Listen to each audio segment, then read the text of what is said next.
All right, here we are for another step, which would really be the finishing step for wallpapering. You can see over to the left we have panels that have already been completed, and now we're wrapping up. This pink panel in the foreground is the last panel, and so now what we're doing is putting the wallpaper on.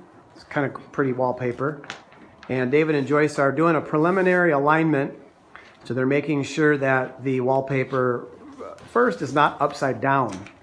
Very important.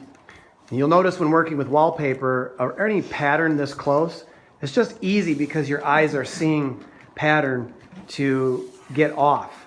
So it's always best to double check along the way that you're lined up right. So what you can see here is David's pulling it towards the bottom. We're kind of making sure it's generally lined up, and the purpose now is not a perfect alignment. It actually is so that we can cut the salvage stock off the bottom that we don't need. So David has a pretty good alignment now, so he's given himself about 2 to 3 inches towards the bottom, and he's just going to zip that stock right off. Okay, so now we have our basic piece of stock to work with, and Joyce is going to do the same thing at the bottom.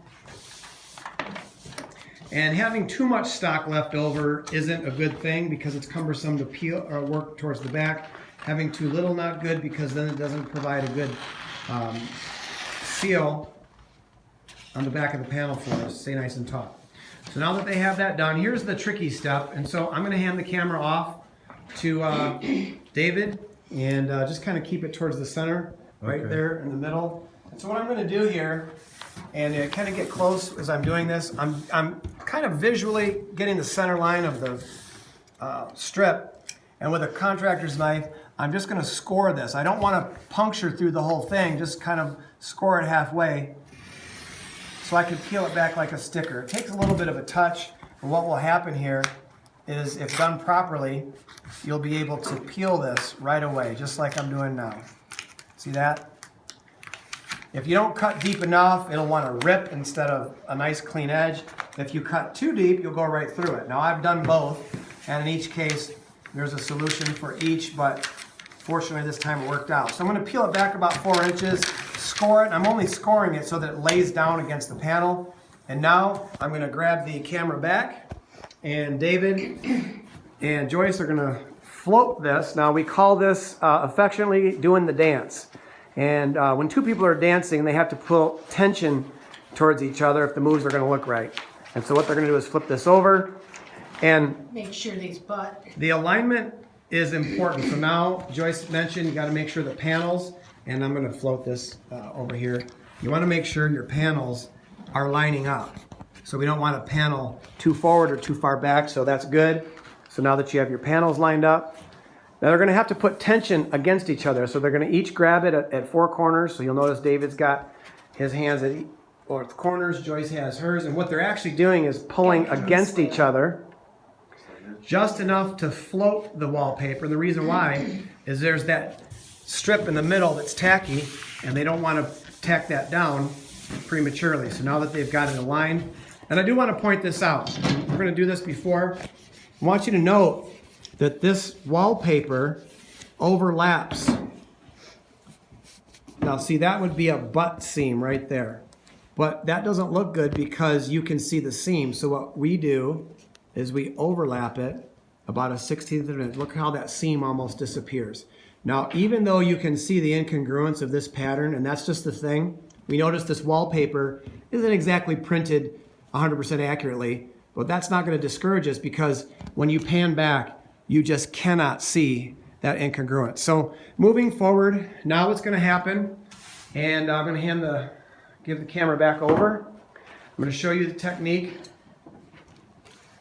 Kind of keep it right there. I'm going to show you, if you had to do this yourself, then what you would do is flip this back.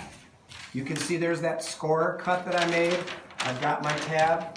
I'm going to put the yardstick underneath. At the same time I pull this paper off the backing, I'm going to use this yardstick to kind of press and hold. Here we go.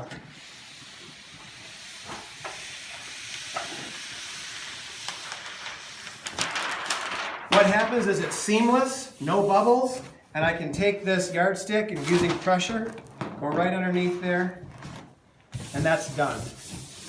Walk around.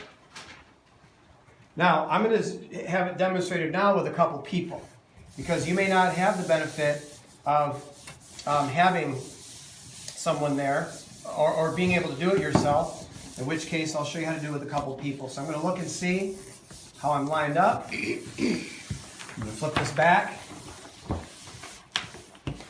give myself a little bit to work with. It does help in this step to be a person with long arms. Put my yardstick there, and in one motion I'm going to use my yardstick to put some down pressure.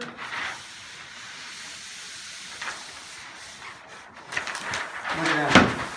Nice and smooth. Now, we're going to keep the camera rolling because we haven't addressed one thing, and that is, you noticed there's a seam between these two panels. How do we get that flawless seam to go away? We're going to cut it. Or excuse me, how do I get these panels separated? So kind of with my nail, I want to float over the groove there. I can feel it. It's right there. So I'm going to line my, feel that? It's right there. Okay, so Joyce is going to keep a hand on that down there for me.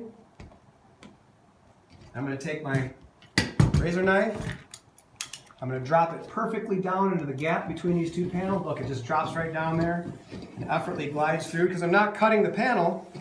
I'm only cutting the wallpaper between the two. Now I'm going to come around the other side. I'm going to repeat that process. I'm going to locate my line. I can kind of feel it with my nail again. I'm going to drop this down in there. Look at that, just like butter. And I shouldn't have. There we go. That's how we separate those panels.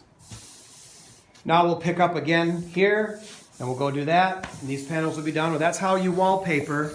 This is the method that we've learned, I should say, to wallpaper these panels. And what will happen is we'll take these panels